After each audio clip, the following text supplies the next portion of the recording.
Right. Okay. So I'm screen sharing, so there might be some delay on the Teams environment, but that's okay. Um, what I want to talk to you about, of course, from PXL side, Tim and Sam have provided a very nice workshop around ROS with several hands-on applications and tools. And we want to dive again into some different sensors that we have. Because, okay, sensors, yeah, are the basis of how a robot views its environment. And we have quite a lot of them. I have brought several with me. And hopefully we have some time to incorporate these sensors ourselves into ROS, which is not that hard at all. That's one of the main powers of ROS, as Tim already mentioned. So ROS uses basically nodes and topics to communicate between these nodes. One of the main strengths of ROS is that these topics are all or most of them are predefined. So basically, this is an example of a laser scan message, which has a header, which includes a timestamp, a frame ID. So that when you have different sensors with different frame IDs, then you can calibrate them. Then you can say what the translation and rotation is between those sensors. But then, therefore, you need to know which frame ID it is. And then you have like all the parameters of your laser scanner. So basically, for example, you have the minimal angle, you have the maximum angle. So then you have your total viewing angle.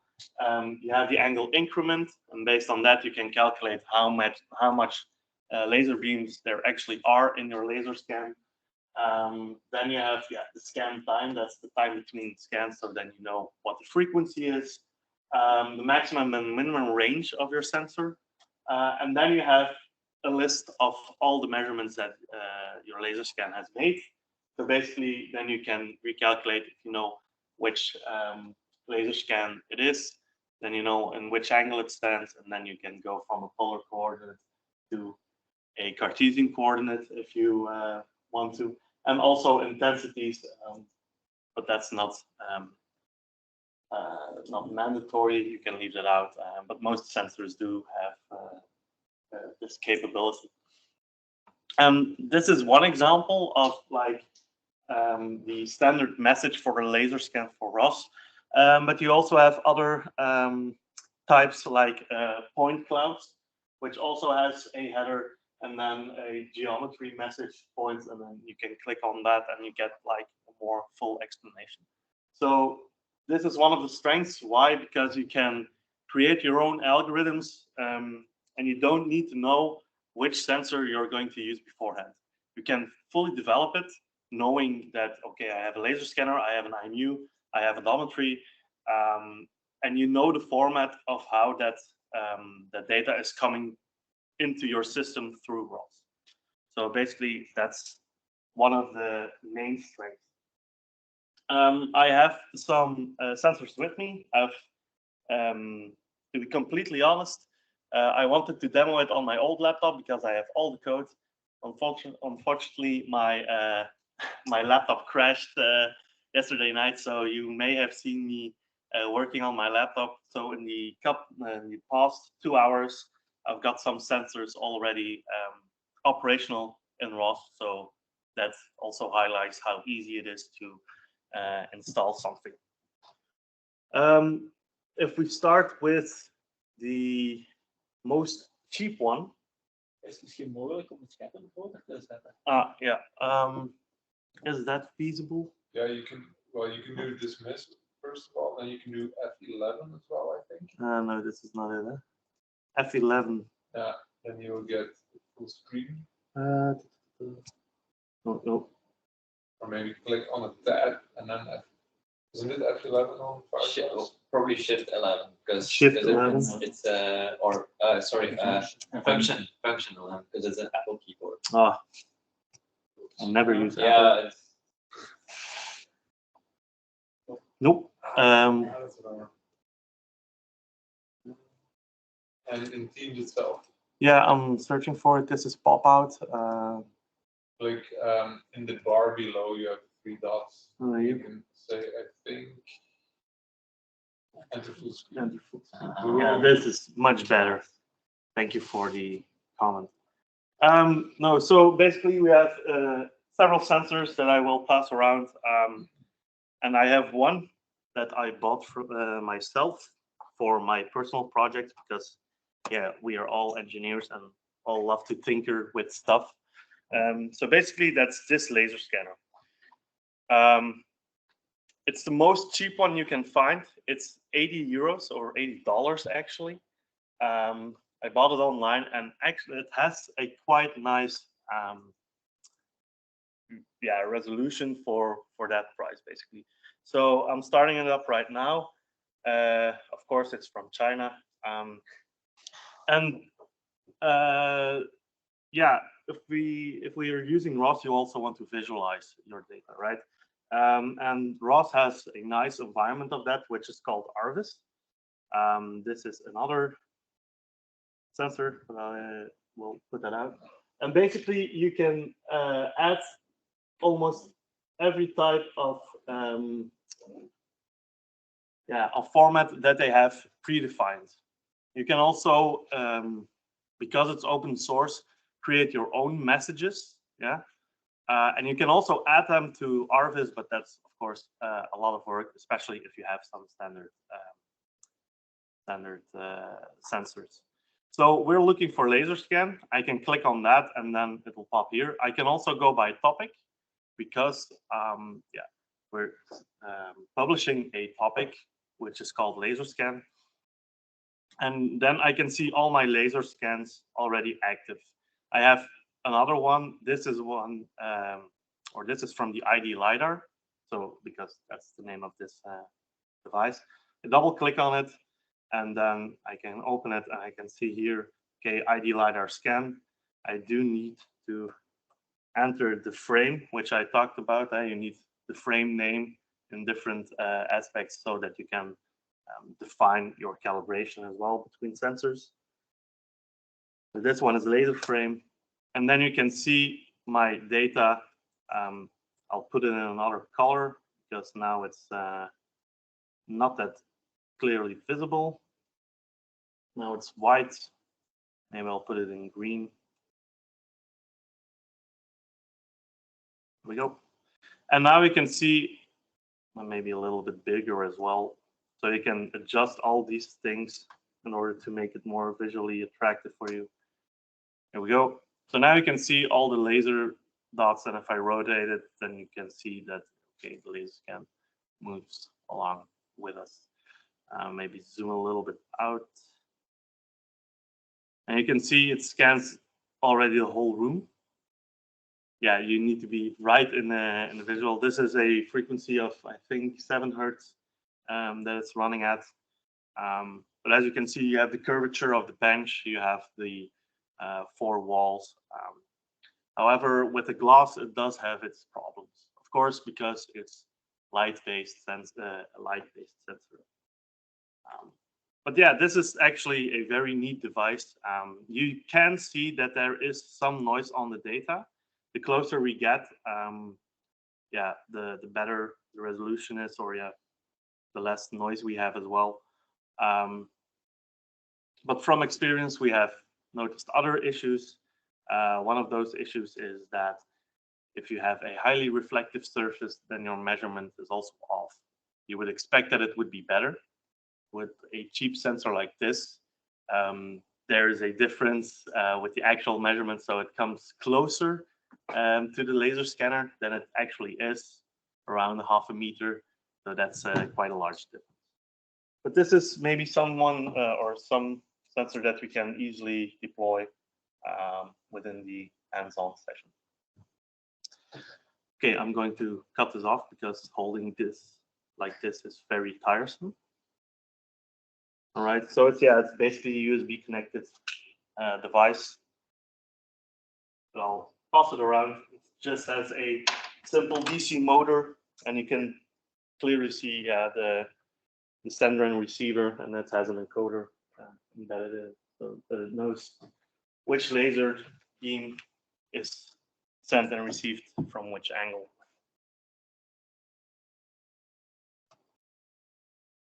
So that's quite a cheap sensor that we have. We also have another laser scanner, as I mentioned before. I will add that one as well here so you can see. There we go.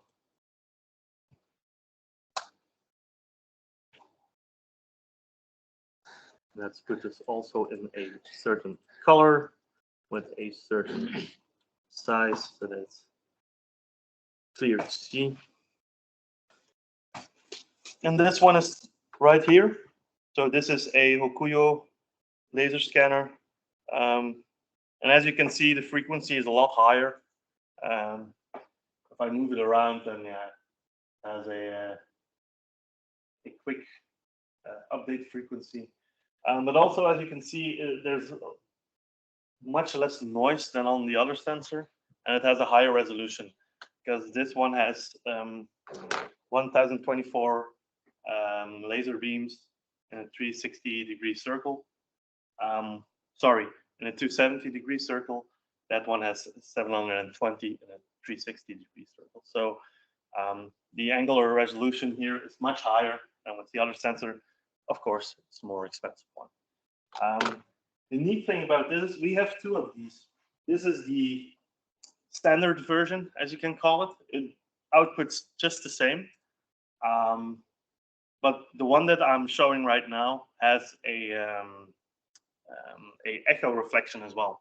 So it has multiple reflective receivers, actually. So basically, that means that it can detect surfaces like glass and stuff because there's a light reflecting property, but it does register it. So I can add that one as well. I don't know if you can see it clearly on this, but I have tested it. It's this one. Let's put this also in a color. Let's put this in a green color.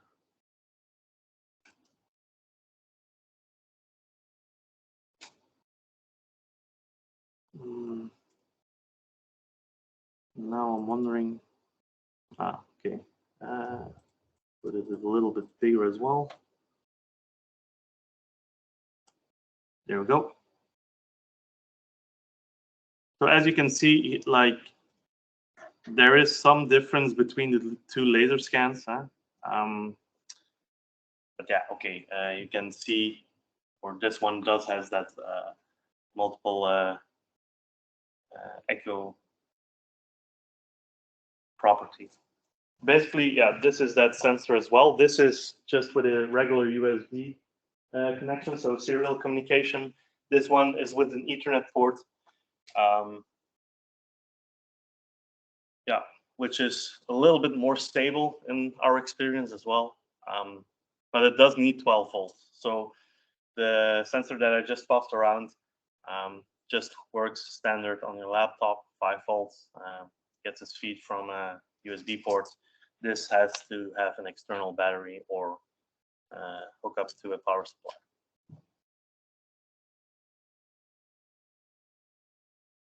I'm going to shut this one down as well.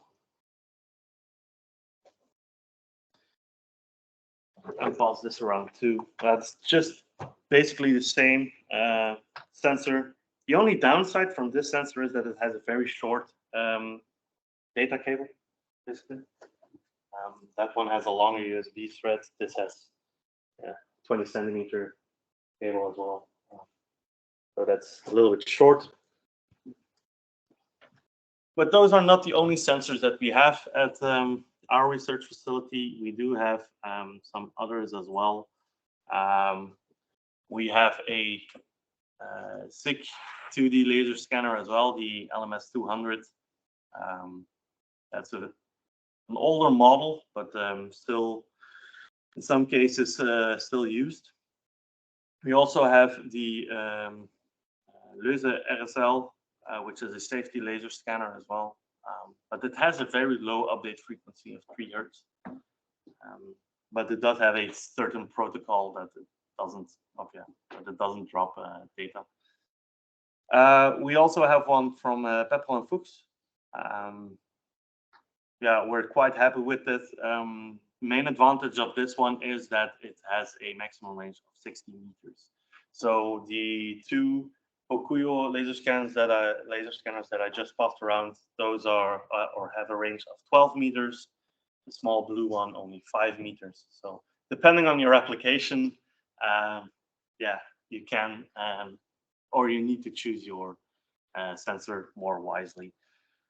So both the Hokuyo laser scanners. You also have the setup of 30 meters. So if you buy one, you do need to check the data sheet before you buy one, of course. We also have the smaller one. I'll put it here somewhere. So basically, this was used a lot in the past in research to put on wheelchairs because it's so small. And it does outperform the YD LiDAR, of course. And it's more, yeah, a complete package because it has the closed housing. If you have the one of $80, yeah, you can see the motor, you have the rubber drive band. So yeah, that's less professional and less robust than, of course, touch sensor. But those are often also used on the turtle bots. So the small research platforms or educational platforms designed specifically to use ROS on a robot, basically on a mobile platform.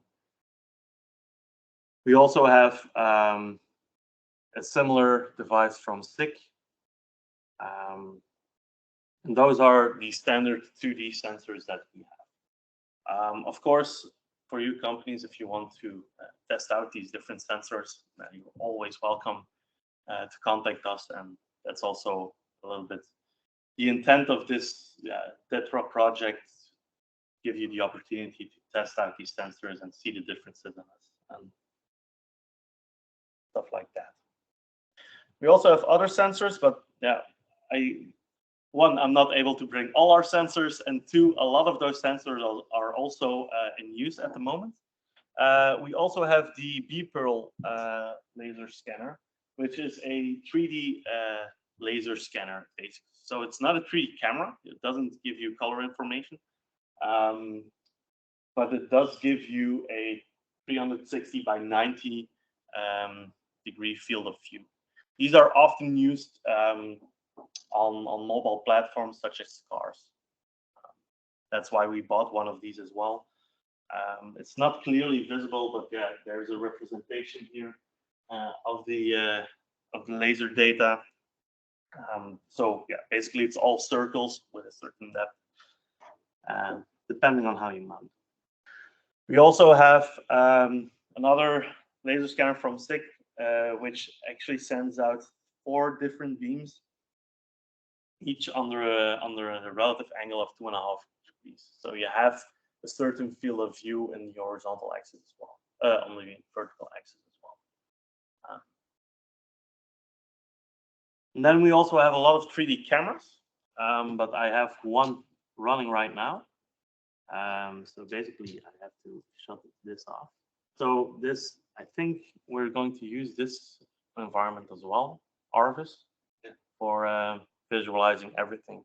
So we can also visualize everything that comes out of your algorithms if you have like maps coming out of it or positions or stuff like that. Also complete robot models you can import and see them move. So it's close to a virtual environment, but it's mainly for visualizing everything. But I have the RealSense camera active here, but it is in another frame, camera link. And you may already saw this during the break. So it's standing right here. And we're quite happy with this sensor, basically. It's a very low cost RGBD camera, basically. So it projects an infrared scatter in order to create a depth image, and it maps that towards onto the colors actually.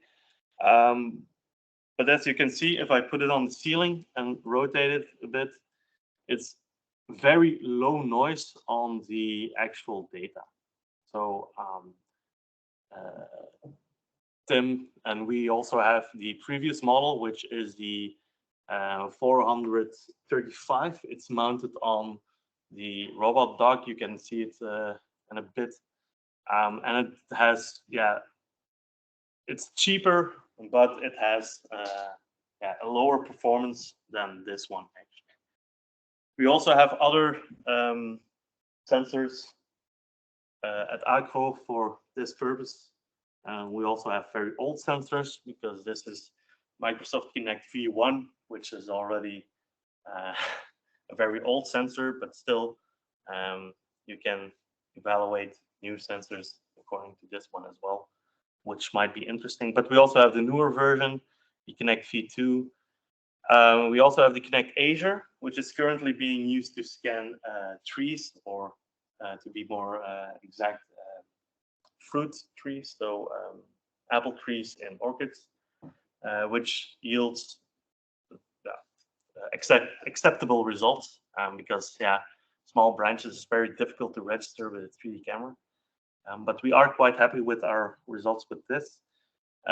This one we also have, so this is the previous version, the Intel D435i. The i has an embedded IMU.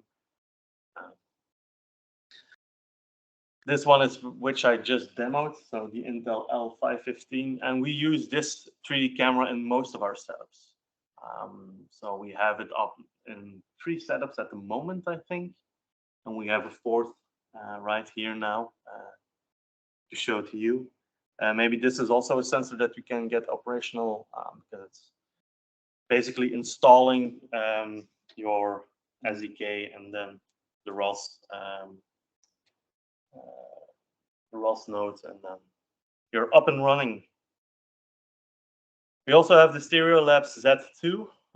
We have tested it, but it's not currently in use. It does give nice results as well. However, the frame rate is a little bit lower, but it has an IMU on board, which is also, or could also be beneficial if you have that data directly in a single sensor. And then we have some IMUs. So I don't think I need to explain what an IMU is. So it's an inertial measurement unit. It has accelerometers. It can have a gyroscope, magnetometer. This has a barometer as well. It also has a GPS receiver if you want. This is one from Xsense. This is the most expensive that we have. This one is about 4,000 euros. We also have cheaper devices. We also have one from Peppel and Fuchs, but this was a sample.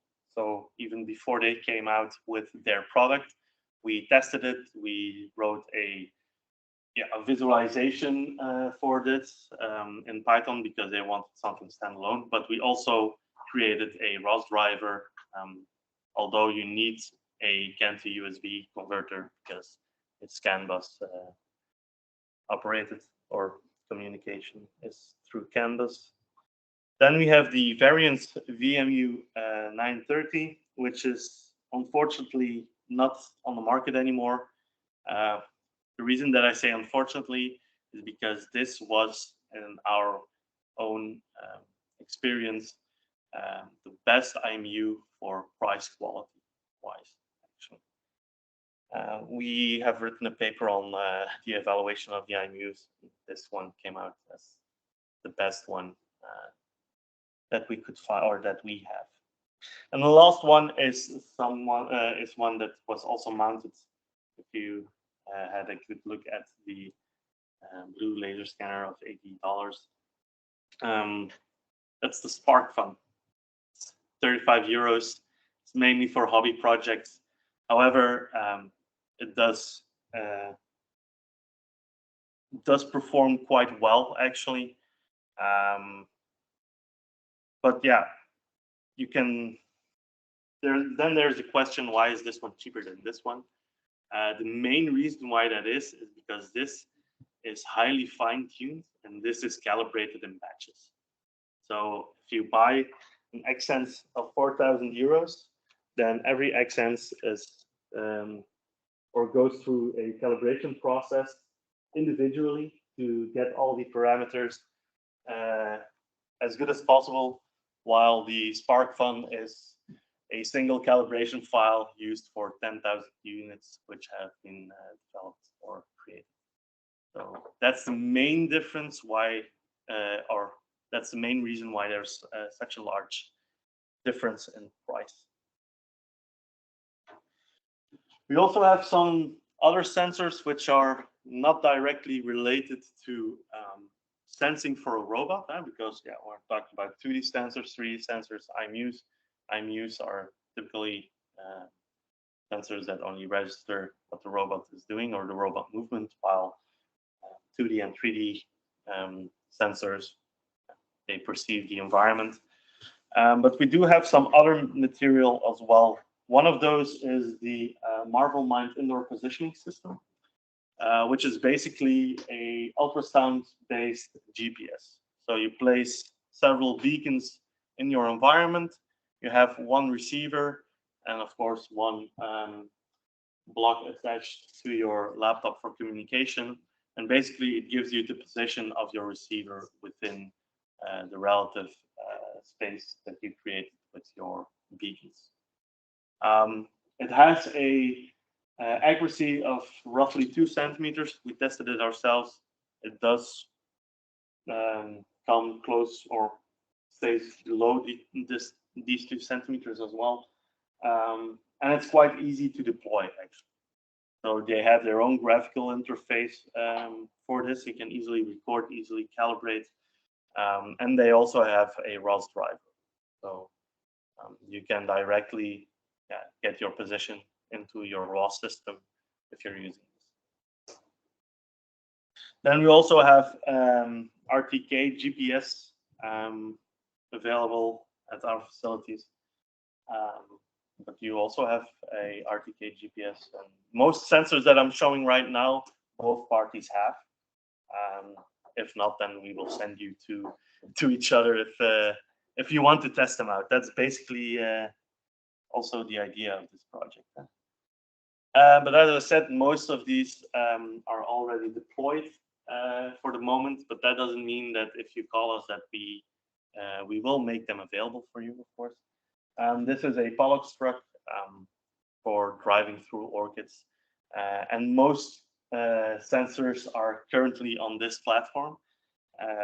So we have the RTK GPS, we have some wheel encoders, but the stick laser scanner with the 4 beams is mounted on that. RoboSense B-Pearl, so the 3D LiDAR is mounted on that. The RGBT camera set 2 is also mounted on that. But also the variance IMU is mounted on that. And the Leuze safety scanner is mounted on the back for safety. And okay, there's also the whole box of the GNSS receiver, because with the RTK GPS we get also around 2 to 3 centimeter accuracy with the GPS, because you have the satellite signals, but you also have a correction signal, basically your RTK signal, and yeah, this box does all the calculations basically. And we also have the kilo wheel, which is right here. It's I wanted to demo it, but unfortunately the connection is broken at the moment, so I need to bring it back to our department to fix it. Basically, why is this in this presentation, or why do I want to talk about this? It's a very nice platform if you want to quickly develop something, because it has 2 wheels which are separately adjustable or speed controlled or torque controlled. So basically that means that if you send out a signal for driving forward in torque mode and it collides against a box or someone holds it at its position, then yeah, the motors won't burn. Why? Because basically with torque control, you're just saying, or you're just limiting the amount of power or amperage that can go through your motors. So that's kind of a safety feature as well. Also, because you have two wheels, you can easily go forward, backward, but also rotate it on the spot, which gives you a highly dynamic platform. I do have a video from our colleagues ready here, where they use this kilo wheel at the front here to drive in a simulated environment, of course, but with a trailer. So here they're reverse parking the trailer using the kilo wheel. And as you can see, it can nicely swivel around its own spot and then drive. So this is basically similar to this platform that we have here. However, on the trailer, they do have a global positioning system for indoor in order to track the cart. And based on that, they use MPC control to execute all the motions. So here they're, okay, so they parked backwards, and now also parallel parking is not an issue anymore. So if you're working with towers, what they have developed here might be interesting to work for.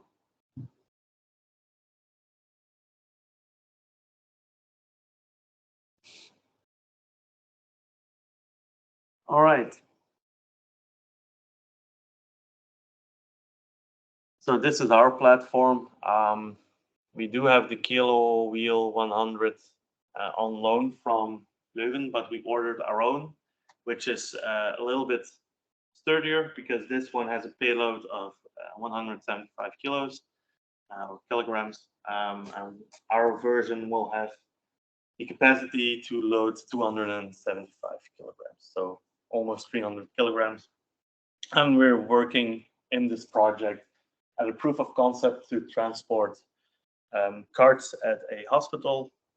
So basically these metal carts, which are filled with medical supplies, basically, in order to try and move these around in hallways.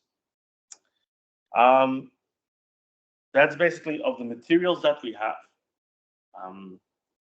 We need these sensors, of course, to perform SLAM, navigation, stuff like that.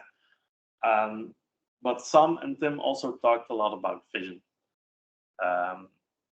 Vision can also be, of course, incorporated into your SLAM model. And I'm slightly presenting my own work as a PhD researcher.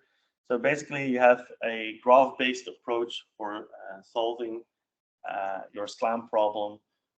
So you are actually creating constraints between consecutive poses of a robot and between measurements towards fixed landmarks. And based on those constraints, you can optimize your position. You can, I think everybody can imagine if you measure this distance and you measure that distance, then you can correct where you are in your environment. What I did in my research is I not only included static landmarks as a reference feature, but also dynamic landmarks. But in order to do that, you need some information of your dynamic object, and you have to detect your dynamic object. So basically what I did, I used also an AI software to detect the pose of a person in order to detect its torso, and it's not clearly visible on the screen, but based on the torso, I project actually the direction of the person walking, because everybody walks, or I assume that everybody walks with its torso towards its goal and not sideways. But yeah, incorporating that, it can help with your SLAM algorithm. So basically, the top image is the map constructed in a long hallway with my approach, while if you do not incorporate dynamic objects, you get some oriental drift due to the encoder data. I also match this with the building plan so you can see that it does have its merits to incorporate dynamic objects within your graph-based design approach. However, as I mentioned again, then you need vision, and then you need some form of AI, which the colleagues at PXL are experts in. That was my part. It was a really quick overview of sensors that we have, that we can visualize them quite easily in ROS. That we can also install them quite easily in ROS. If you just go to GitHub repositories, then this is, for example, the blue laser scanner. You have the whole setup right here. So you need to download or and install the SDK, and then you just need to git clone this repository, go to that repository and put in catkin make and source afterwards, of course.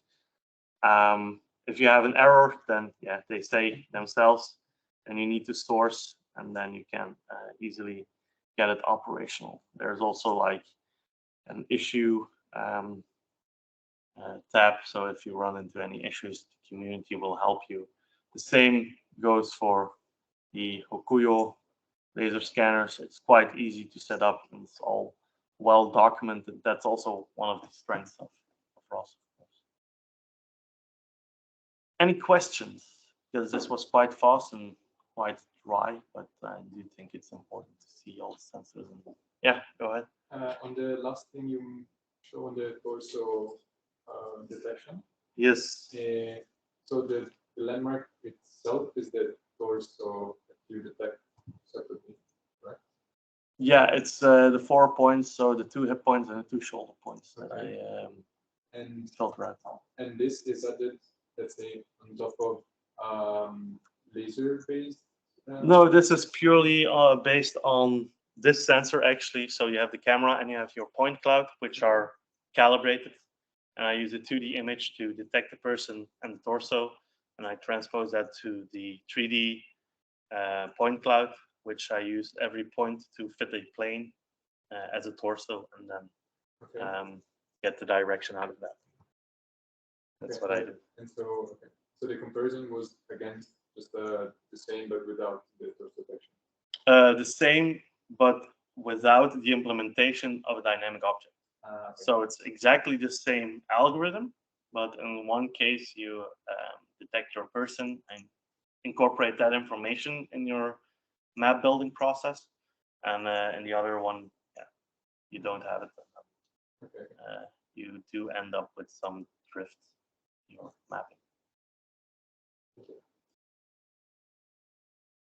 There are no other questions, and I give the word to Tim. Should there be any other questions afterwards, yeah, you can also always ask us. That's it. So thank you. All right.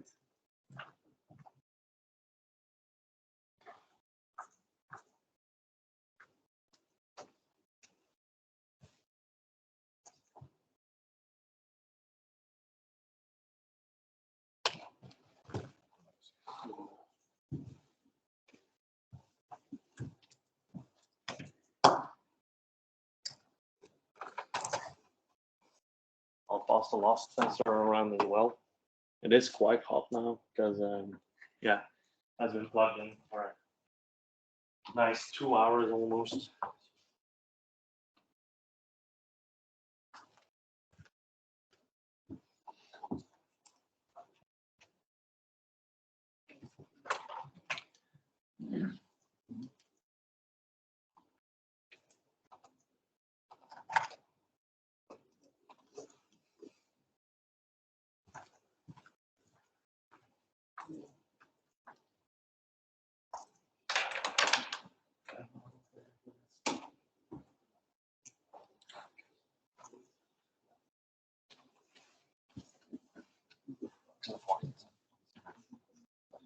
Oh, yeah.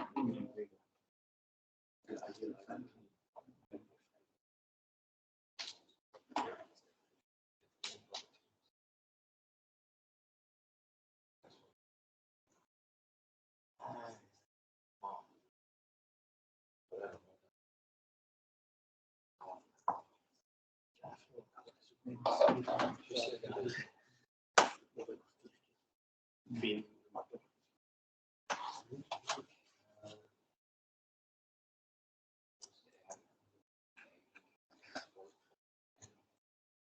You want to make cases?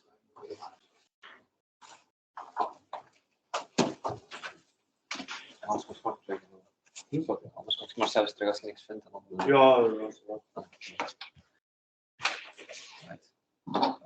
just give a brief moment to inspect and play around with the sensor. Continue with the rest.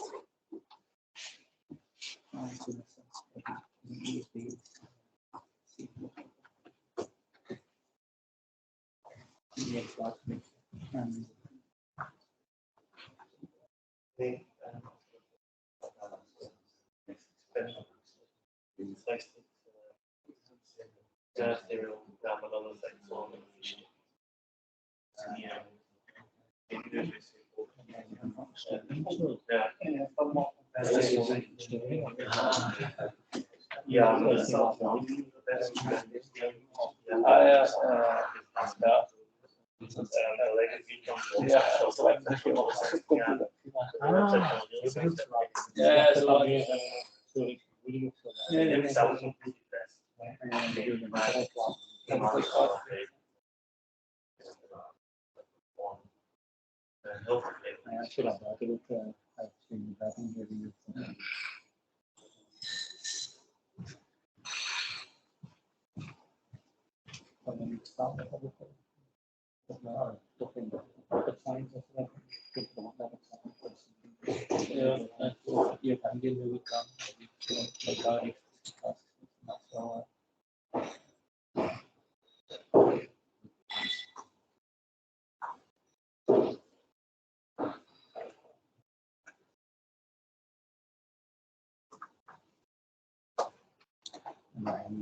Shall I start again? All right. So I'm going to give you a brief introduction slash overview of simultaneously localization and mapping SLAM. So the goal is to let a robot who arrives or is in an uncertain environment or unknown environment, compare it with if you get blindfolded and dropped into a room and a blindfold goes off. Well, you have to look around in the room and see there's a table, there's another table, there's a box, chair. I can't move through the box, through the chair. That's the same with robots. So it's in an unknown terrain, unknown environment. It has to look around, sense with sensors, like Peter showed us, and build a map of its surrounding, and of course localize itself in the map. That's the basic idea. It's actually a chicken egg problem because you have to create a map and localize yourself into the map. So it's a pretty fun problem. So the mapping is what's the world around me as a robot, of course, and localization, where am I in the world, and bind it together, you get SLAM. The estimation and representation of spatial uncertainty was already proposed in '86, long time ago, paper, and there was very clear that if you estimate your position, if you move from this point by A to first location L1, you have a certain uncertainty, and if you keep moving, your uncertainty will increase tremendously until your uncertainty is the world, and you have no idea where you are.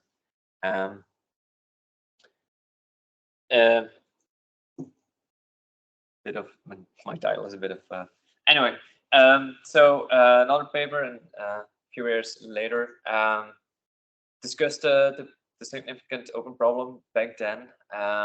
So looking for a long-term estimation without a priori information. So starting from scratch and build a map and localize yourself in the map.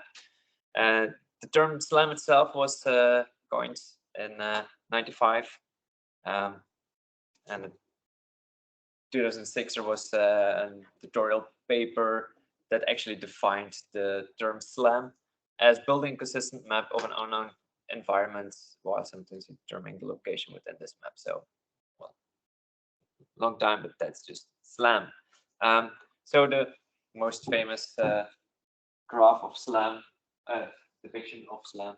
So we have estimated the built-in triangles. So the estimated position of a robot, landmarks, of course, and then the true position. The goal is, of course, to try and estimate the correct position with as much as certainty as possible. To estimate, there's a lot of methods, a lot of filtering to improve the estimation.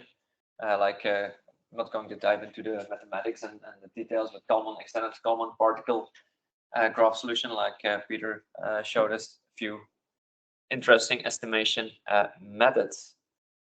For the localization itself, there are two types we use, or you could use, is a relative positioning measurement, which photometry and IMU, actually measuring systems, and of course absolute positioning measurements using beacons, and second one is vision systems, of course, and that's probably one of the most used ways to SLAM.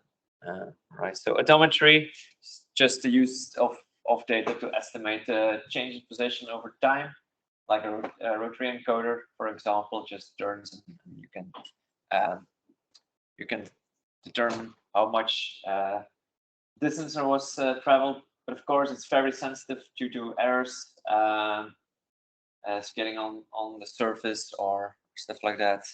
So it's not really super accurate. Principle behind it is dead reckoning. So you move at a certain speed for a certain time, so then you know what distance you have traveled. An IMU, like Peter showed us, so the inertially measuring units for navigation. So just gyroscope, axometer, magnetometer, laying there. Cheap ones, expensive ones. So it's just calculating, and you can get a roll, pitch, a yaw, and translation into space a little bit, depending, of course, how good or how bad your sensor is calibrated. The price changes, of course. So that's a sensor you really want to use. So relatively measurements. So the problems with a rotary encoder or other things is slippery, so uneven terrain or slippery floors. Combine it with another sensor, the IMU, you can try and improve the certainty. So relative positioning measurement. I included a little scheme above top right-hand corner. So relative positioning means it's just independent of external information, which means you're just going to estimate the position relatively if you look at the previous position. But if you have uncertainty, it will increase, and well, your position estimates will drift over time, and you will lose your correct position, of course. So using relative positioning system of measurement alone is not good at all. Therefore, the absolute positioning measurement, where you're going to measure distances in the real world, actually, using lidars or depth cameras or stereo cameras, stuff like that, like the sensors we showed, and we are using on our robots. You can use beacons. There are some indoor beacons. There's also an option to use the Wi-Fi signal. Please do not use a Wi-Fi network for indoor positioning, because the signal fluctuates too much. And if you try to use access points to locate yourself or locate a robot in an indoor terrain, it's really not good. Try to use commercially available products. There are some in our user groups, like Blue Lock and other indoor systems. Some try to use a Wi-Fi signal. It's really not good. Most famous one for outdoor, of course, is GPS. So the GPS accuracy is standard GPS, of course, not really good for robots. It's good to drive, just for direction when you're driving. But for us, commercially available information from GPS is not really good. It's like 4.9 meters. So you don't want to use that for a robot unless you want to end up in a ditch or a pond. Or also, there's a lot of fault tolerance on GPS in real life. It's even worse. You have reflective signals, block signals. So that doesn't help at all to position yourself. There's also more problems with GPS. There's a complete overview of the problem reports that get submitted to the Department of Homeland Security. And there are a lot of really measuring issues with GPS. And of course, indoor. If you try to go indoor, there's no GPS. So go for the commercially available beacons if you want to go for beacons, or use a certain SLAM algorithm. So yeah, real time.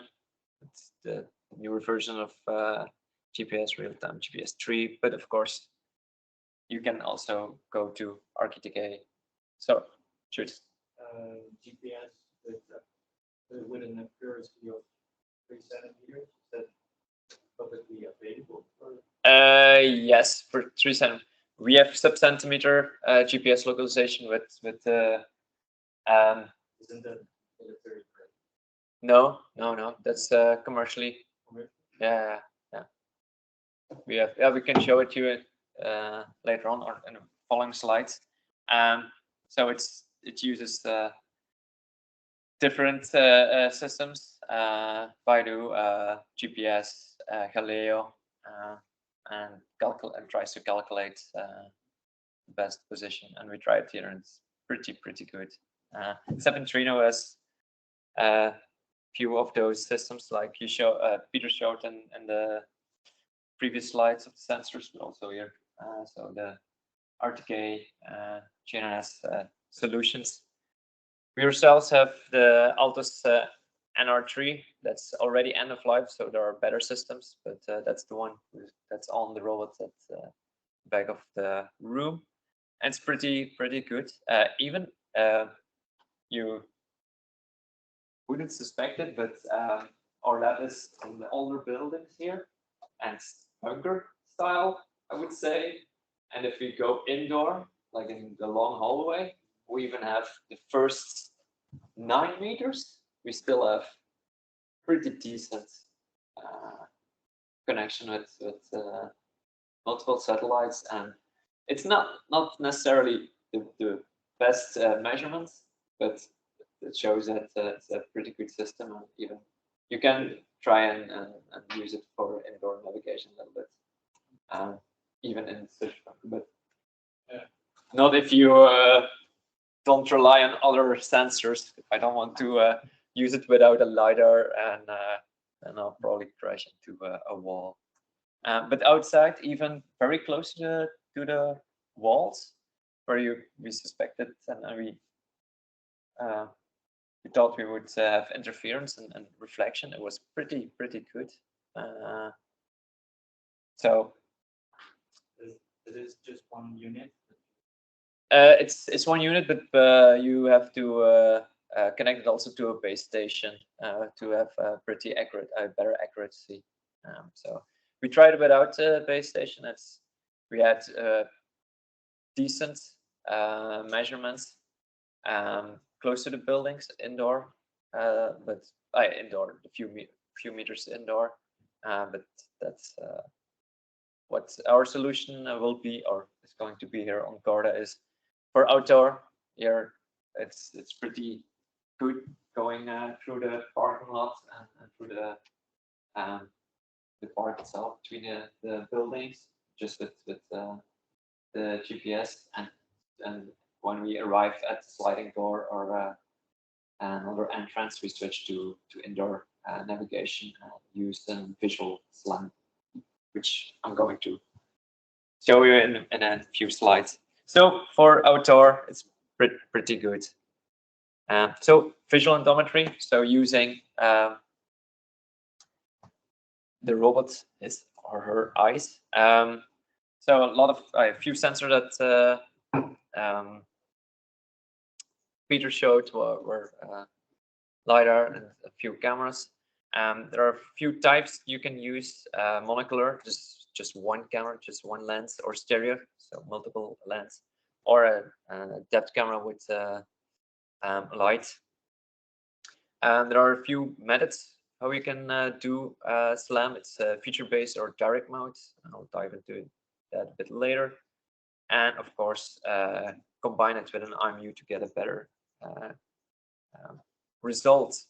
So one term which is pretty interesting and good to know is the ego motion. Is just the way you can define a 3D motion of a camera through an environment.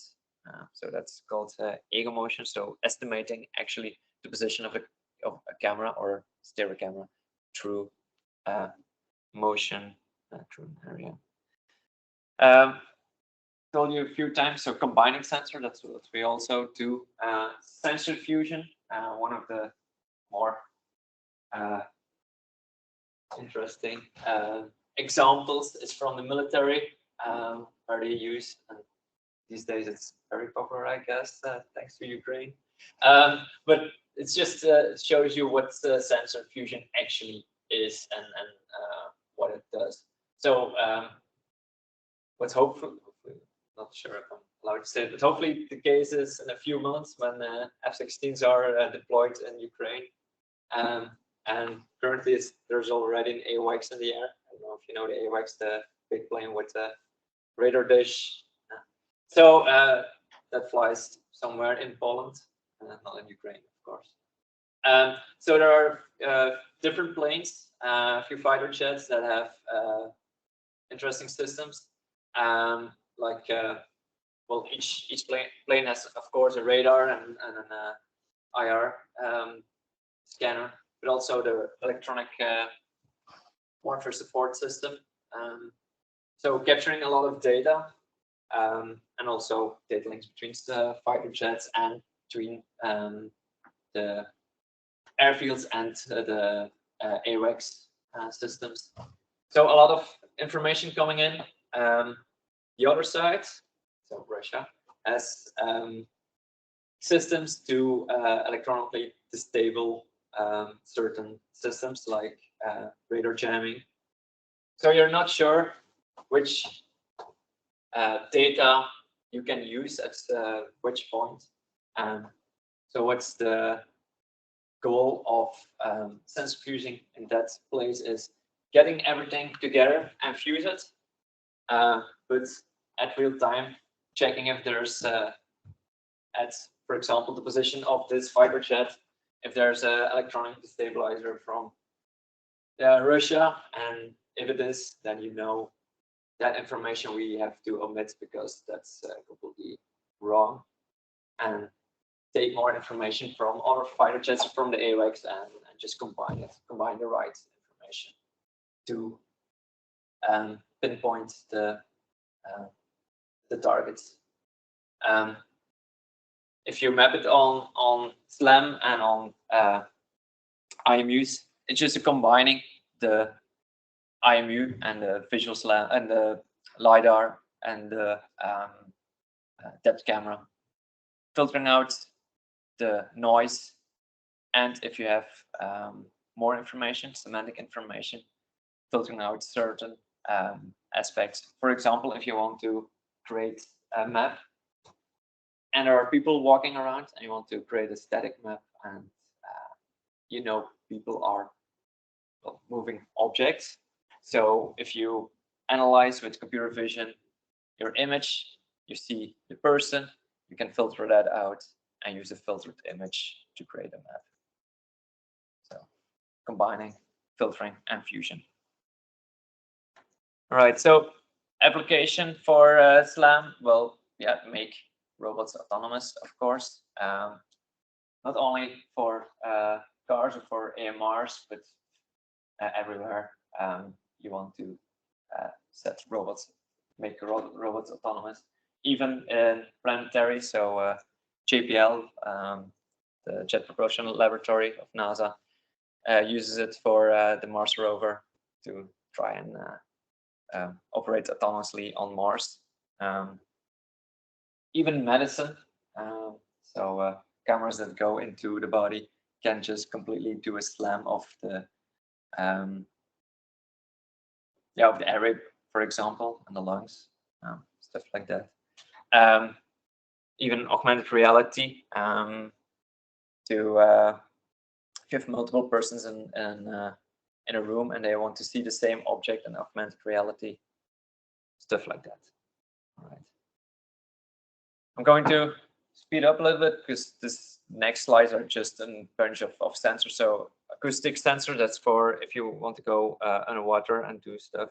It's a good way to use acoustic sensors. Laser rangefinders, like you had a few already in your hands. So it just omits, just send out a laser beam or multiple laser beams, gets reflected on a surface, and you get just measurements. 3D laser, this is a pretty fancy one from Velodyne, and you get just a bunch of points, of course. There are also solid state laser finders, which are a bit more expensive, which use liquid crystals to steer the beams. Then, of course, the downsides of LiDARs. For example, there's a LiDAR on a Roomba, and it found a complete new world through a mirror. So if you have reflective surfaces like a mirror or a glass, and you don't have, or you're just using standard LiDAR, it doesn't autocorrect if there's reflective surfaces. Yeah, then your apartment just increases in size. So and the robot tries to drive through the mirror to try to go to the other side. So that's not really good. Also, another not really issue, but a downside of lack of ability of LiDARs is the properties of surface. You have no idea what it is. It just bounces light. Okay, it's reflective, but color-wise are trying to add more semantic information. It's not really that easy or doable at all.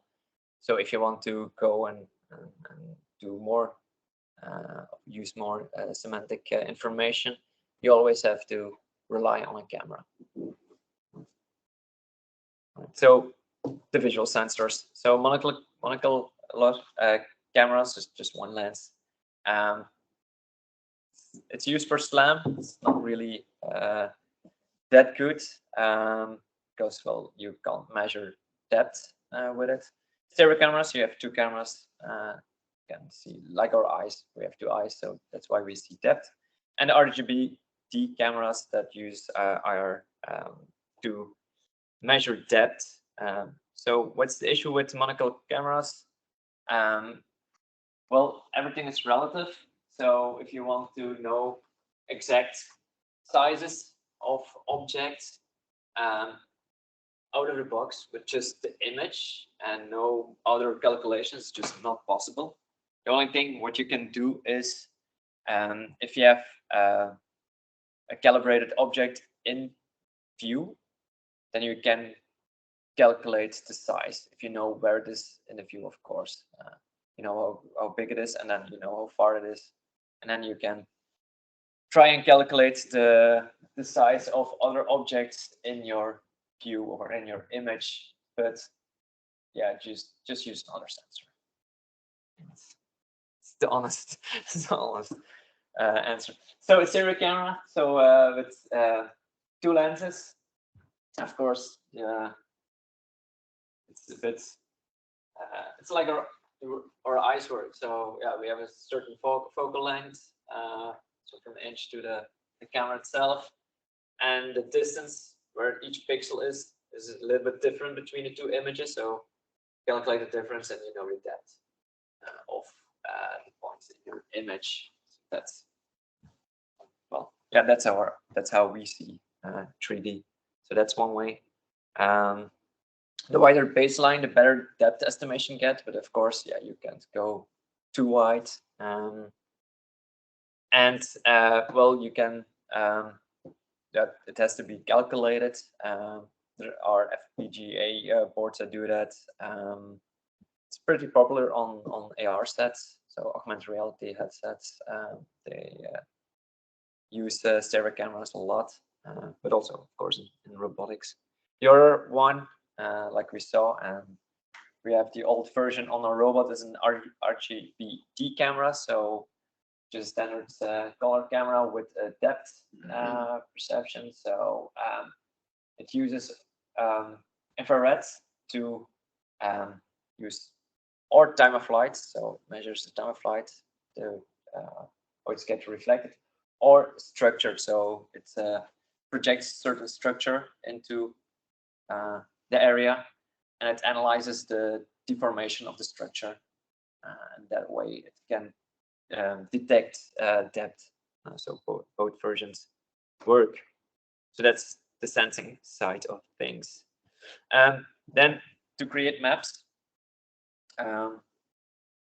well, there are a few types. For example, feature map that will just drop in a lot of features on the map, and you just see the landmarks and the features of the area. So that's one way to view and build a map.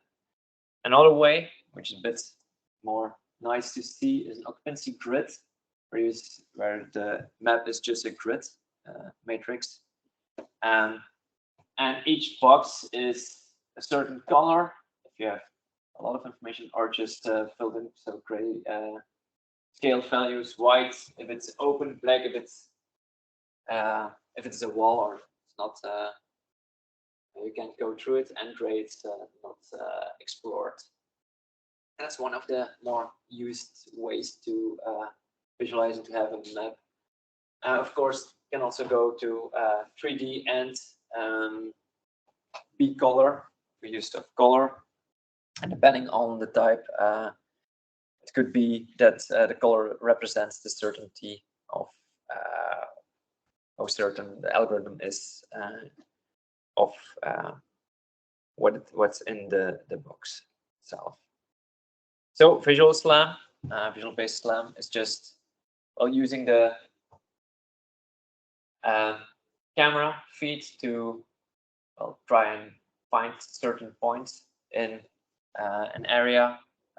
For example, if I point the camera here to the desk, it captures some features of the desk. If you move the camera, well, yeah, then you can create the object in your map, or you can see the desk from different perspectives, see the same feature, and you can start and build a map. That's how it actually works. This is the architecture of a SLAM system. So it has a front end where the sensor processing, data processing happens, and the feature tracking will be done. And the back end is where the map estimation is being processed. And this is, of course, a loop. So feature tracking and long-term loop closure, I'll explain that a little bit later on. So making the map and trying to find new features and locate yourself. And in the end, you have a map where the robot is located in. There are sparse and dense methods. Sparse is just, well, not a lot of features, and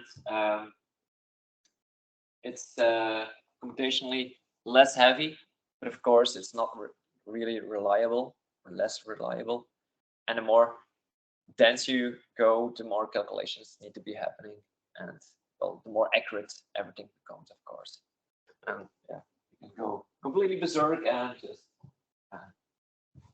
sometimes it's needed to have a super dense system. Also, there are two ways. So feature-based, so extracting features to decrease the need of computation, or you can just use input images completely direct mode, and well, that's more computational heavy, and it keeps the full image to track changes instead of just feature detection. Right. So feature extraction, just getting features out of an image and trying to match it in the next image, and just use those points to to locate yourself and to find some similarities between images. Direct mode just use the complete image, which is resource heavy and slower. The last few things is loop closure. So if you are creating a map and you end up in a certain spot that you have been before with your robot, it's possible to detect that it's the same place, and then you can close the loop, close loop, and adjust the map so it becomes a correct representation of the world, because you have two measurements of the same location, and this is if you didn't do loop closure and you drift a little bit away of the position, of the real position. So that's in a nutshell what loop closure is, which is pretty handy to optimize and to correct your maps. So it uses feature tracking. I'm not going to dive into everything, and it tries to correct the map and optimize and make it better. Few problems that can arise during loop closure is false positive. Sometimes when you have a long corridor, that's the same, which is typically in academic buildings, a long hallway with all the offices. It's possible if you don't use an RMU, of course, you have no idea how that you're going in a straight line. It's possible to close a loop where it shouldn't be closed. So if you arrive at a different door and the algorithm thinks, hey, it's the same door, yeah, your map gets skewed. Luckily, a lot of out-of-the-box algorithms don't do that anymore because sensor fusion, I knew. False negative, if you are in the same place, especially in this case outdoor, in the same place, but the sun has turned a little bit, it's a later moment in the day. Well, for that algorithm, it looks like a completely different place due to the sun. So that's also something that can happen. I'm gonna dive into that. In the backend itself, for the map creation, there are a lot of optimizations that can happen, but that's not really important. What's more important is what can you use out of the box, because you don't want to implement your own SLAM algorithm from scratch, I presume, unless you have a lot of time or you're doing a PhD. So there are a lot of SLAM algorithms, open source. Just a few on the board here, and there are even, of course, those that use monocular or developed for monocular cameras, so like MonoSlam. What we did is tried a few different ones, and the most popular these days is AdTopMap, and that's the one we use. We also bought one a SLAM solution from Flanders Make, and they used also AdTopMap, but they improved upon it. But today we're going to play around with AdTopMap itself. Another thing, how to improve those standard SLAM algorithms is with semantic SLAM, so adding semantic information. So analyzing the images, detecting a person, knowing that it's a person, like Peter did, to incorporate how a person is walking, and editing as a certain landmark in it. Very interesting resource. Every few years there's a survey of state-of-the-art visual SLAM algorithms. I added the link.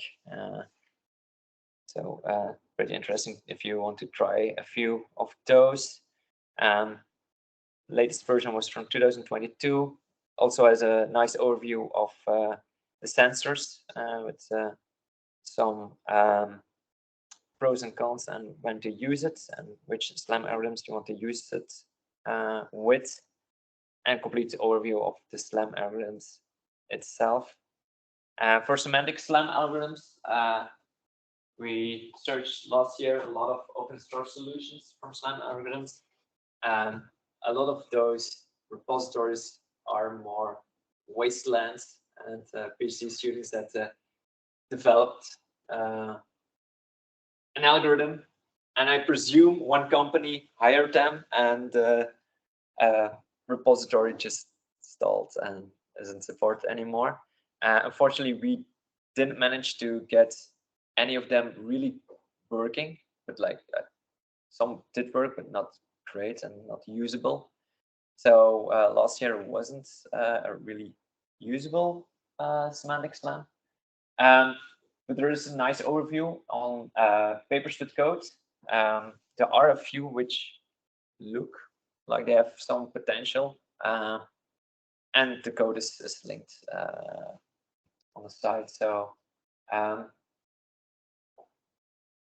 they look a little bit stalled and not really active as far as I know, but those are a few that I want to try out in the coming weeks still.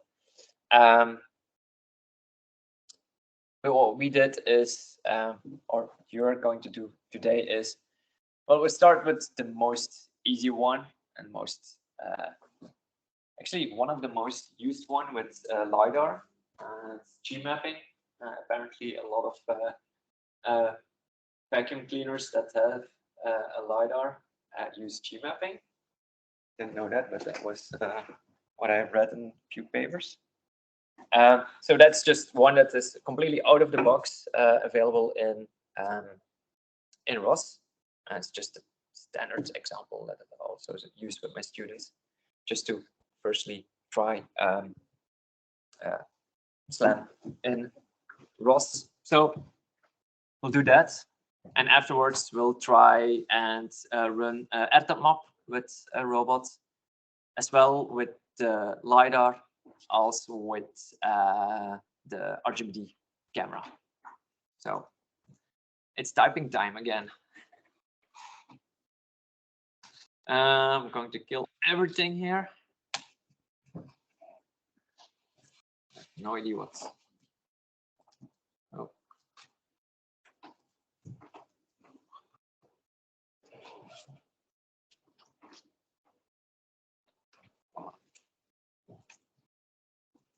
Ah.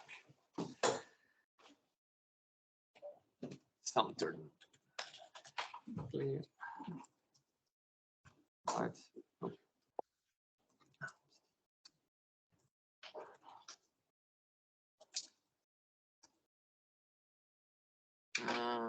That's good. All right. Voila. Clear. So what we're going to do is, and I included all steps on the slide, so you can redo it at home if you want to. So first of all, I just quit everything. So I'm just starting with a clean slate. So let's start just the Rosnoetic Docker. What we're first going to do is we're going to start Gazebo world with the Turtlebots. I provided a script, a command actually for it. So if you just type start Turtlebot 3 Gazebo world, that should automatically start 3D world with the pillars. Sorry, I'll show it again. So that was a bit too fast. Sorry.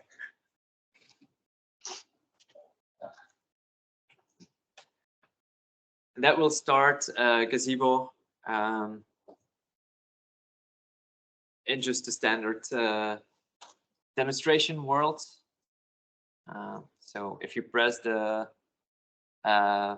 middle mouse button or the scroll wheel and you move your mouse, you can move around in the scene. And if you left click and drag, you can move, so you can. And scrolling is, of course, in zooming or zooming out. So this is the Turtlebot we are going to use. It has a LiDAR on top of it, so the cheap one. And a depth camera, an RGBD camera at the front. And it's just a simple educational, but quite handy robot. Right. Voila. So that's that. I'm going to always on top. So we can move. All right. Next thing we're going to do is we're going to start second script and then another terminal. It's called gmapping. It's just 3 commands and you have and that's something just right out of the box with ROS. So first attach bash shell to the Docker container. Start Turtlebot 3 gmapping. That will start Arvis automatically. I'm also going to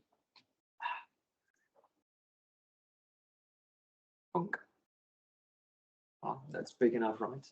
Big enough. Right, on top.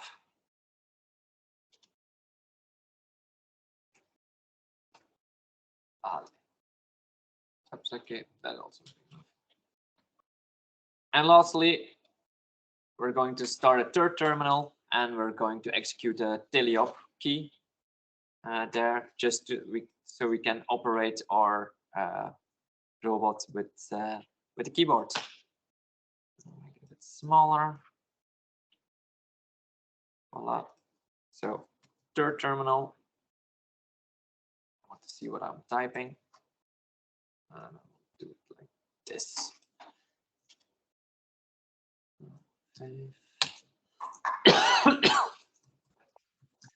Start. Oh. Turtlebot. Voila. All right.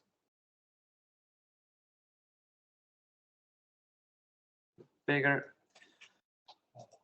So if you want to move the robot, please keep the focus in the console, in the terminal.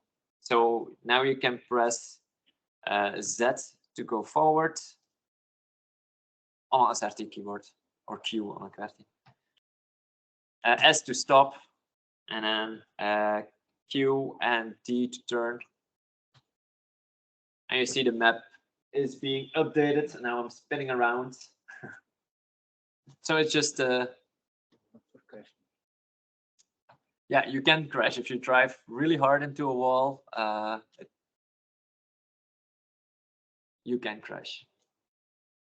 One of my other lessons is reinforcement learning, and there the robot crashes sometimes really hard into the wall. Yeah. The Turtlebot doesn't like that at all. So I started here, moved a bit forwards, and turned around. So you see these parts of the pillar didn't receive any light from the lidar, so it's unexplored territory. Same with here. So the rest of the map is already calculated. That is a bit too far. So let's move forward, and then the complete map is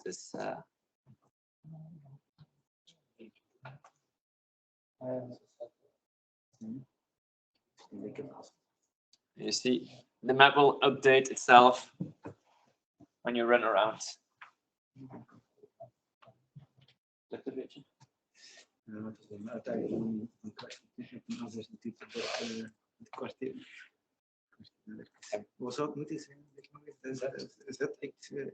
Ja. Ja, ja. En ja, maar het is cumulatief. Dus als je nu S duwt, stopt hem. Ja, en als je gewoon één keer in Z duwt. Ah, sorry, W, ja.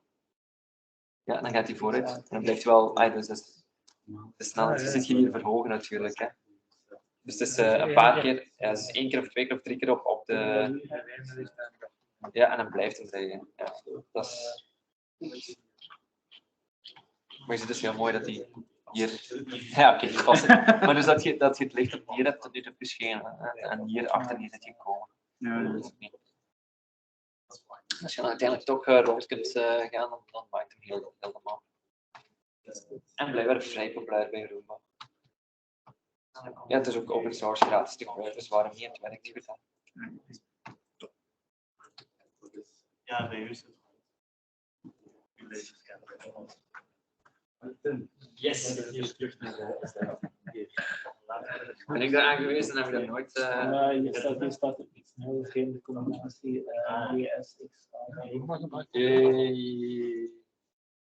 Ja, maar dat is anders wat hij doet.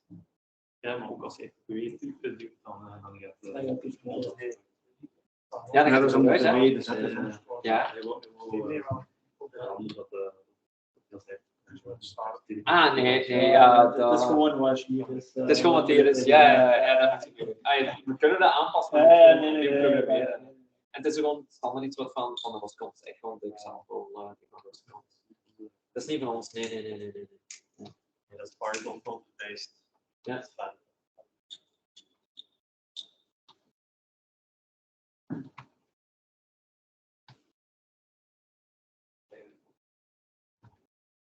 Heeft een van de knelliefjes om aan. En ik vuur dus aan met de aanzegging.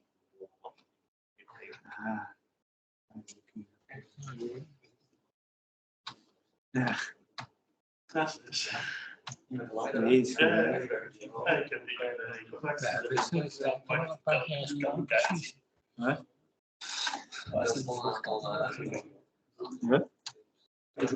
met de wieltjes.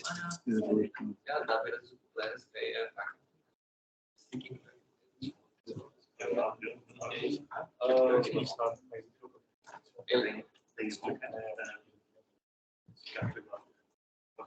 is heel goed. Heel mooi resultaat. Ja, ik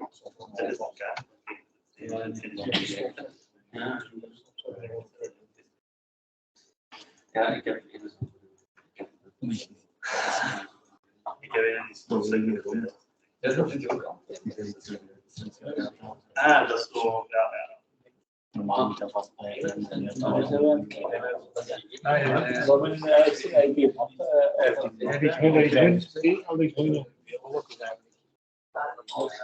hier die achterste.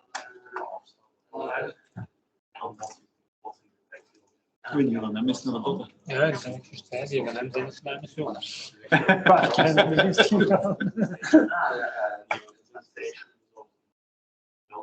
Dat hebben we nog een beetje laten doen, heeft een cirkel.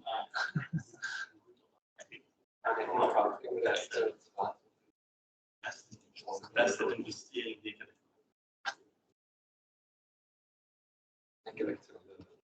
Ja, dat is een van de eerste. Ja, ik heb wel een idee. Ja, van mij is nog maar. Ja, mij was het maar. €200 toen. Ja, nee. Van mij was het al 12 uur. Die van mij er is 20 voor wat je zo.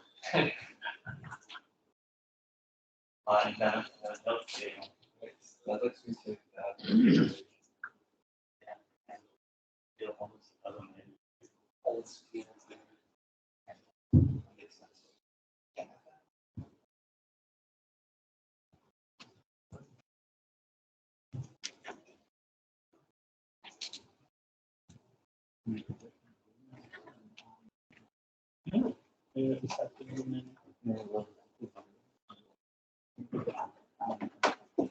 So this algorithm has not a lot to compute, not a lot of resources needed to compute the map, and good enough, pretty accurate.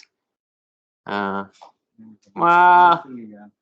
yeah, well, if you try and drift completely, yeah. Ik zou zitten driften met die robot.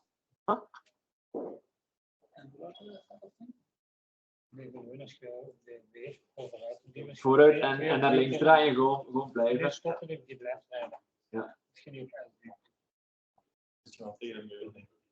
Ja, dan. Ja, en dan blijft hij zo driften. Zo. Het is een beetje de pijn dat het was. Als je één keer weet, Oeh, ja. Hij begint echt te klutsen. Oh ja.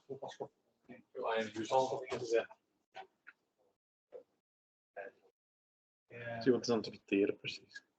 Ja, het is niet Ah ja, maar je wist een knoppen. Dit is helemaal. Dat is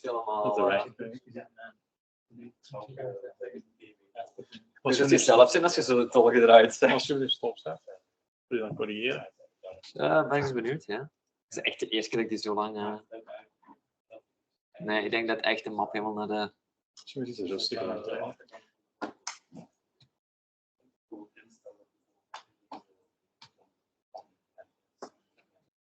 Dus echt terug corrigeren. Ja, want nu is het een heel mooie lijn van onder, maar is het niet. Ja.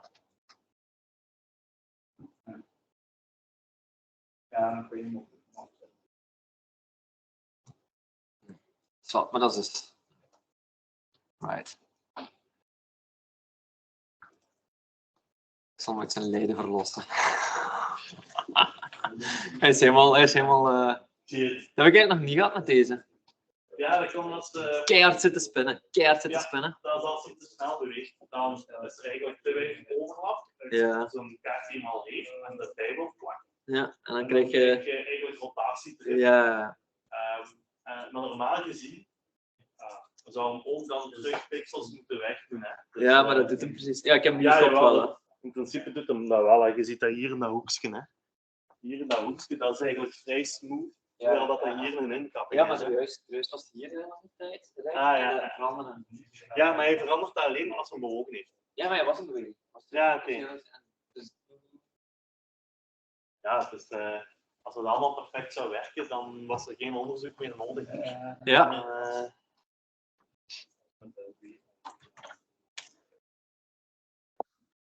In principe, als we allemaal perfecte sensoren hebben, dan hebben we dat ook niet nodig. Hè. Als we perfecte lokalisatie hebben, en perfecte metingen... Dan kunnen we eindelijk aan de echte use cases beginnen. Dan is het... Ja, dan is het alleen nog navigatie. Yeah. All right. May I go to the next example, or it's too fun to play around? No, it's stuck. Oh, it's stuck. It's stuck.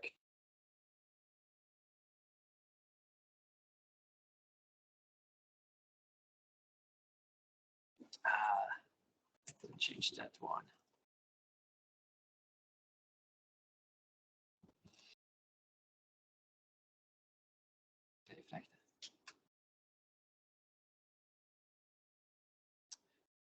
So the next one is AirTop.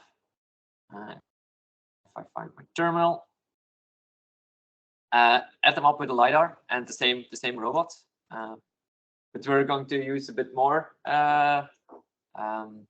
commands, and we're going to start the Rust-Noetic container a little bit different. So please just type exit as much as possible or stop all the containers. Just I screw out of the container because we have to restart it.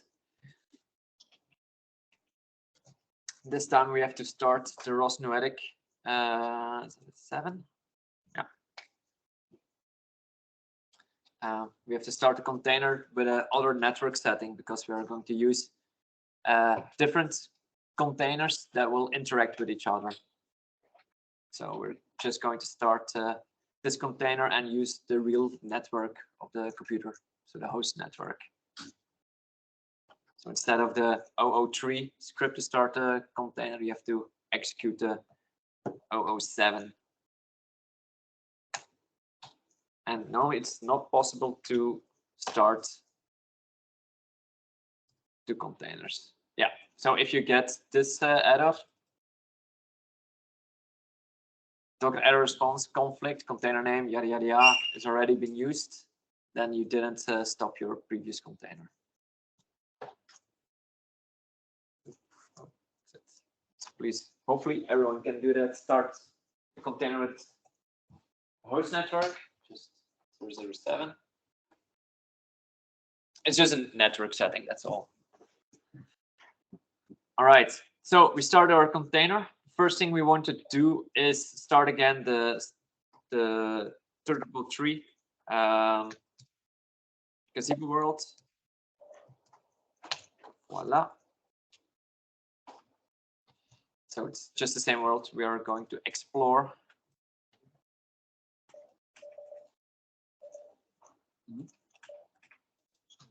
Always on top.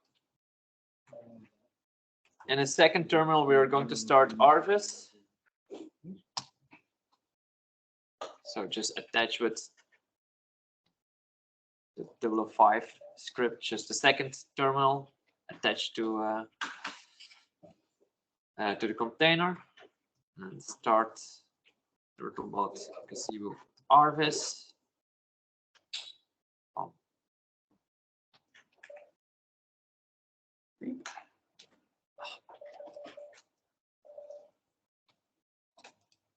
Always on top. And then we're going to start a third terminal, and the screens are too big to do the teleop. Another one.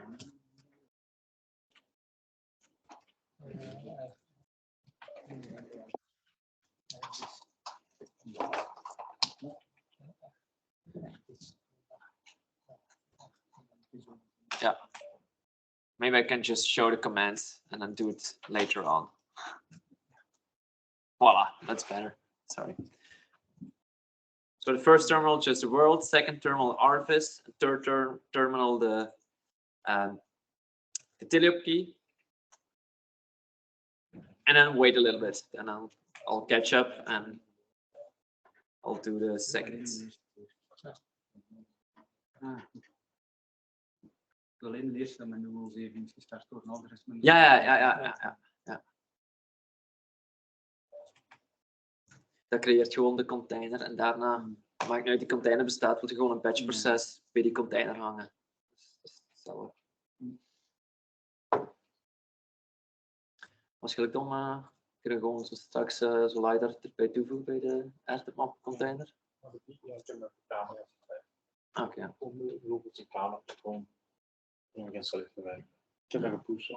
Oké, top. Maar zelfs we de leider of zo willen van Peter willen testen of willen testen. Ja, dat is geen probleem. In AMOROSO echt dat nog. Ja, geen probleem. Alright.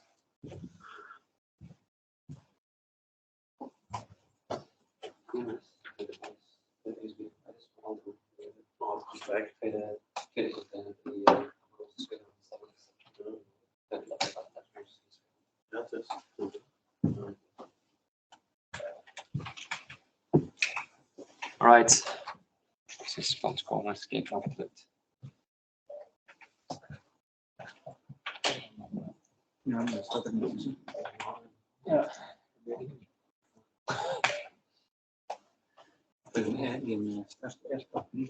Ja, die staat hier niet in. Die staat hier niet in. Nee, daar wil ik even moest wachten. All right. So everyone did the first part. For the second part, we're going to start another container. So this is not in this directory. Let me just start. I start Arvis. I still have to do the third. Just give me a second to catch up. Voila. Start Turtlebot, Tiliop. Voila. So for the part 2, we have a second container, and that's located in, if you type cd dot dot, we're going to go to one directory higher, just to repositories. There's a directory called AMOROSO AirTop map. If you go into AMOROSO AirTop map,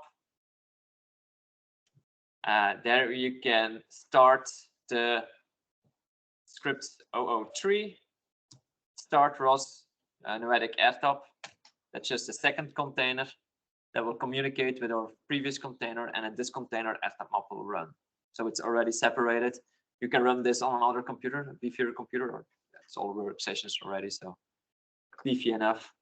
And here we're going to start our AirTop map, start AirTop map LiDAR only, or a second one if you want to use the, well, it's called stereo, but actually it's the depth camera. It's not really stereo. We picked the wrong name. Let's start the LiDAR only. So this will start AirTop map. Yeah, this is the environment from AirTop map itself. Yeah. Let's go to this, and I want to see gazebo somewhere here. So let's. Normally I do this on multiple screens, but right. Voila. Now we have everything, I guess. So let's run around, I guess. So this is pure with the LiDAR, and you see the map being built. Oh, if you want to control the robot, of course, you have to have the focus on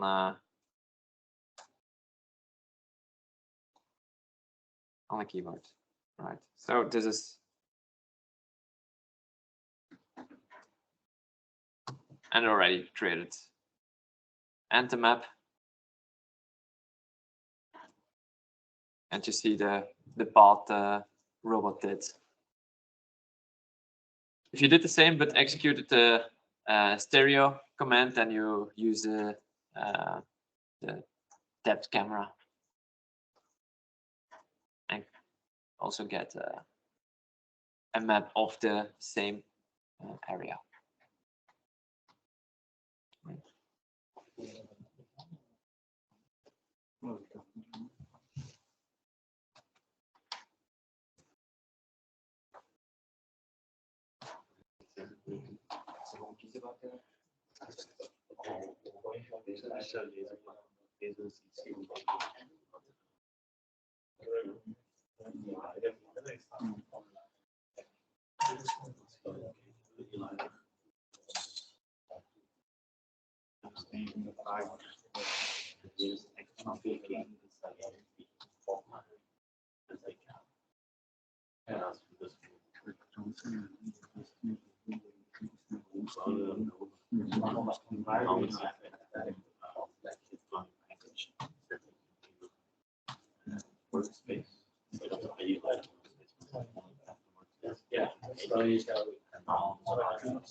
Ja, alright. Ja, also die computer je ziet maar dan moet het nou weer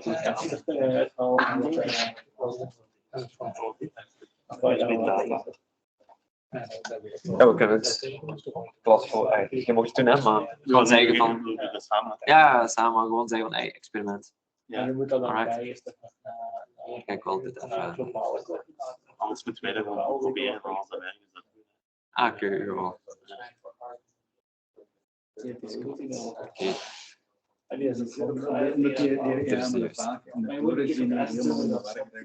Ja, maar die Zou niet meer waar. hier zo moeten zijn als we hem insteken, zou die normaal die misschien zien. Jawel. Oké. Oh. Ah ja, dat mag natuurlijk. Maar ik wil niet interfereren met de container. Dat is gewoon omdat Ik je werk dat nu nog op met een de document. totale. Zeg hem eens, zien wat Niet, ja, USB. Nee. LSDEF. Statiedef. /def, sorry. Ah, also, oké, ja. Dan moet hem ertussen staan. DPI staat er wel tussen.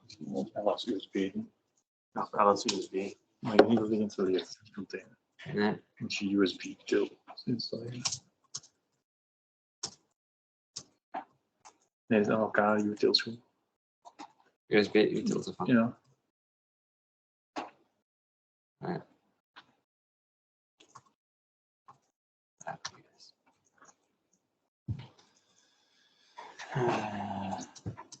Misschien, Nee, je moet het gewoon.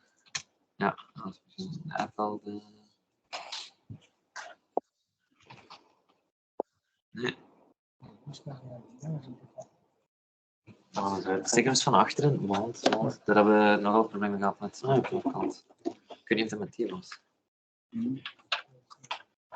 Ja. Ja, dat gaat hij zijn. Nee. Die van wel.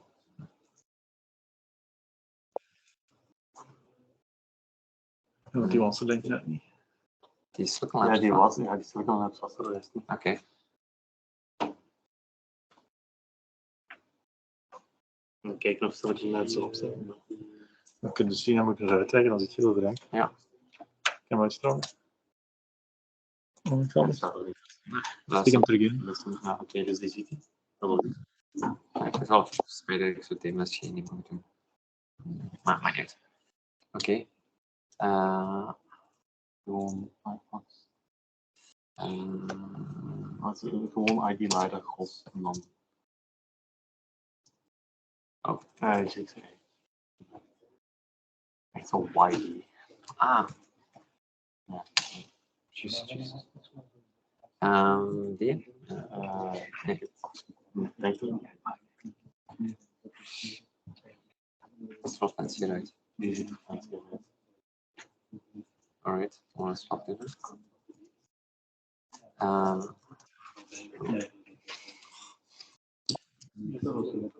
Er is geen repositories directory. Nee, in de dingen niet. Het is nog een Unity working space. Oké. Het is ook bij. Er staat niks in. Waar heb jij, niet van AirTap, maar waar heb jij je workspace staan dan? AirTap is gewoon een package van AirTap. Ah, oké. Dat is niet de gewone AirTap, dat is niet de Vlaams dingen. Ja, dus ja, dat heb ik gevraagd. Maar de Unitary Workspace die is nog, die kan er gewoon Ja, dat is een vastleggen. katje, die noemt gewoon letterlijk niet. Ik denk dat dat een overblijfsel is van de oude repository. Oké, we gaan gewoon. Die werkt gewoon, die wordt gesourced en zo, die gaat gewoon werken waarschijnlijk. Ik ga hem al dit en dingen allemaal. Dan moet je de Ja, hè. Dan naar, even te kijken. nu gaat hij naar de kant van Ja, ah, zo goed. Oké, dat is gewoon goed. Ja, en zeker als je dingen met bij een stapelaar, dat je dat uitgeeft naar studies Ik heb dat dus gedaan. Ik heb zelf een cijfer geschreven voor ons tweeën. Ah, oké. En bij ons installeert hij gewoon rechtstreeks verleden. Ja, Ja. Dat is gewoon git cloud en dan is niet meer gaat kunnen breken, maar komt gewoon inderdaad rond. een bepaalde snelheid en je hebt studies en veranderen en die hou je dan aan. Ah, hier staat volgens mij geen roos op. Oei. Want die vent Dat lost is het een dicht. beetje ook van als die Oh, die vent. Nee, nee, het is gewoon, ik zit gewoon iets mis te doen. En hoe je daarom blijft in het draaien dan, met die uitdaging van tegen met een bepaalde snelheid. Om bij een bepaalde route uit te komen en die is pas beneden als die dus als we Nee, ik stond van het hebben we die alles moeten weghalen. Je zit al in die map. Ja, ja, oké. Die stuurt zich aan op dingen van het moet. Nee, dat wordt niet. Ik ga gewoon melk. Ja, dan is het Ah, dat is een gek idee, hè? Maar ja, dat is ook container. Dat is ook afhankelijk Dat gaan ze uitbrengen. Dat is wel flauw zijn, want dat heb je eigenlijk niet nodig. Of ja, ik heb hem in die interlaats gestoken. Ik ga gewoon zo proberen. Ah, eerst beloven. Ja, dat is wel.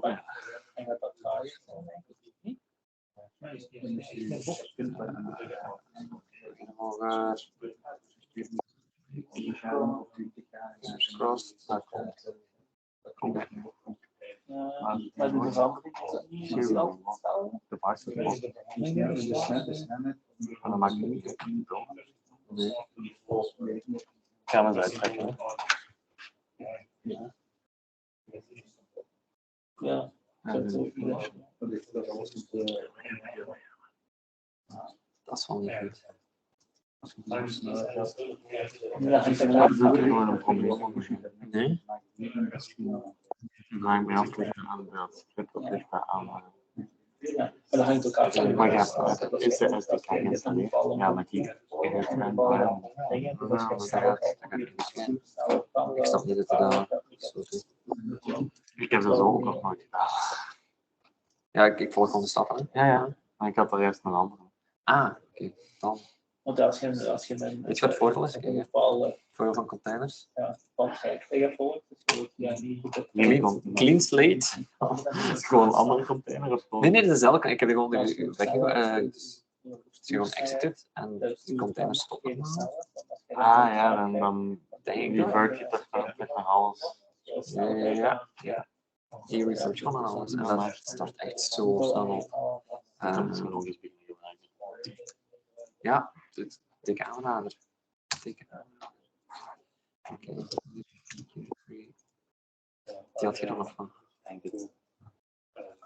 Yes. Het is naast die kaart. Je moet wel eerst afdragen. Maar dat maakt. Ja, dan Ah, oké.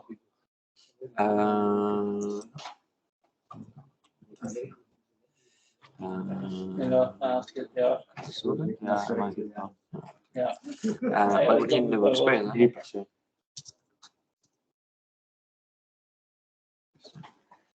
Ik ben niet meer gewoon via dat is altijd SSH of deployment. Dan ben ik hesitate van, gaat dat met HTTP? Ik wil altijd dat dat.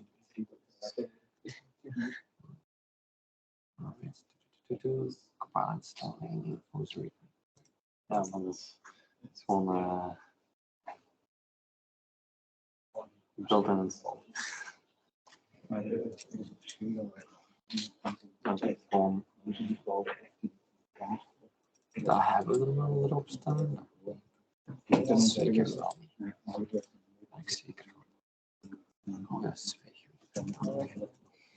Dat gebruikte ik, daar ga ik in 2009 aan mijn studenten. Dat is weg.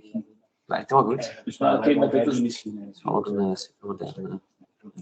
Dus je moet ook niet. En dat is voor dingen. Maar dat is voor, ja, dat heb je gedaan. Dus nu gewoon een beeldmap maken en make Oké. Ja, dat is Ik heb eigenlijk de juiste track gegaan. Maar dit werkt dus nog niet. Het is een simuleren. Omgeving, alles vaststaat. Op het moment dat je hier een paar dynamische dingen in. Dat kan je dan niet meer. Want daarom is het naar kijken. Omdat het eigenlijk van sociale plaatsen is. En dus ook geen wat hebben aangekocht.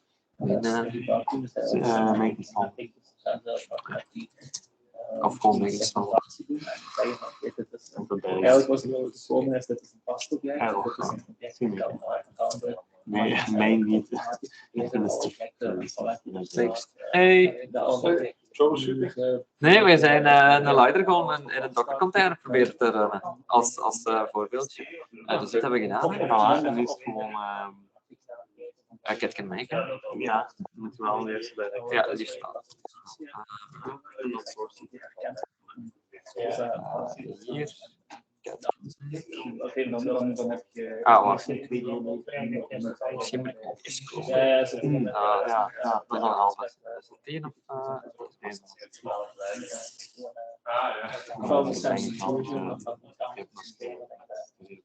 ja, maar ik heb gezegd, je kunt kiezen welke van de twee dat je uitvoert.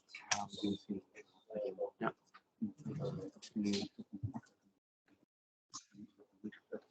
En als je die zelf hier En nu moet je alles insteken. Ja.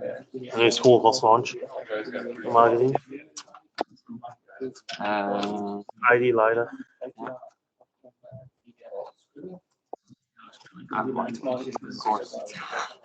Wacht. Dus hier het nog 20 keer. Welke? Gewoon leider dat launch. Oh, ik ben dan error. Cannot bind to specified serial port. Ah, dan moeten we de seriële port nog even instellen. Ja, staan de files voor de launch file.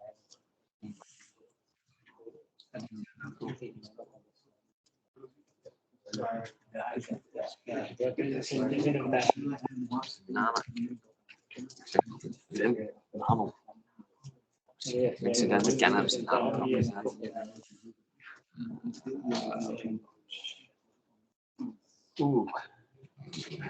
Kunnen we gewoon de files nog niet op? Ja.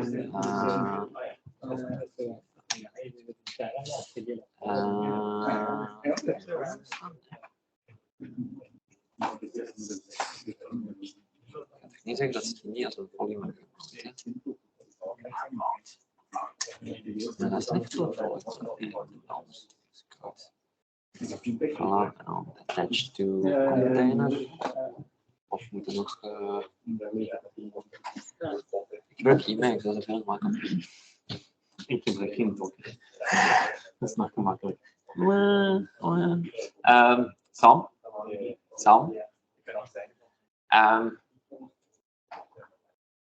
Ik zie het al zo nu staan.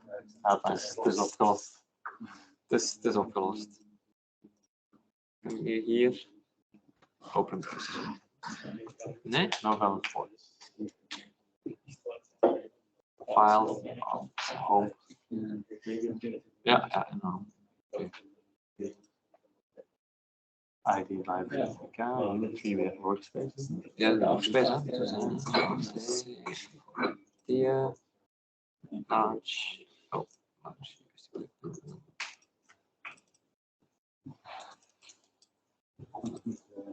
Okay. En daar moeten we nog hier die poort. Dan moet titulair USB 0 of USB 1. Dan moeten we even terminal kijken.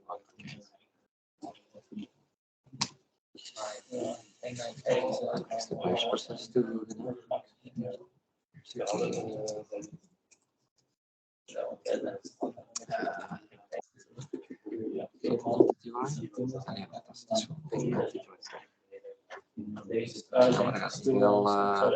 Nee, want we hebben maar één PTY.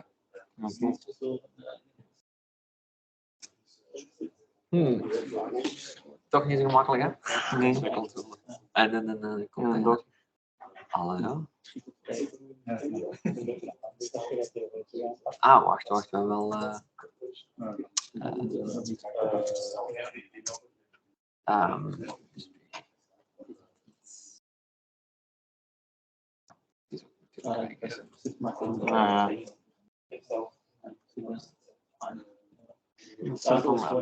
Ja, maar Dus in de pas niet. ja. Weet je nu welke dev dat is? Staat er toch bij? Plus 1 device 9. Ja. Ja, Dat is dat def 9. maar als we die... PTI USB 9 09. Nee, want die staat hier niet tussen dan, hè? Die staat geen... Oh, Ik heb het allemaal geweten zo. Maar...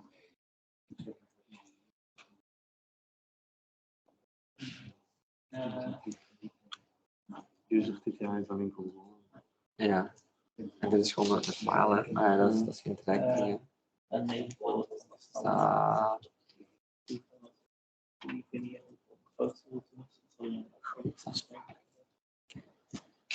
De eerste keer. Ik denk dat dit al te complex is. Ja, oké. Het is gewoon omdat we een dokter zitten. Ja. Heb ik er straks al als minpunten gehad. Als je devices wilt doorpatchen naar de docker, dat is soms tricky. Eén keer het werkt het goed. Dat is ook met die virtual machine. Juist hetzelfde. Ja, maar bij virtual machine is het nog moeilijker dan bij docker. Dat weet ik niet. Ik heb nooit met dockers gewerkt, wel met virtual machines. En ja, eens dat je het operationeel hebt, dan werkt het. Dat blijft Dus, werken, ja.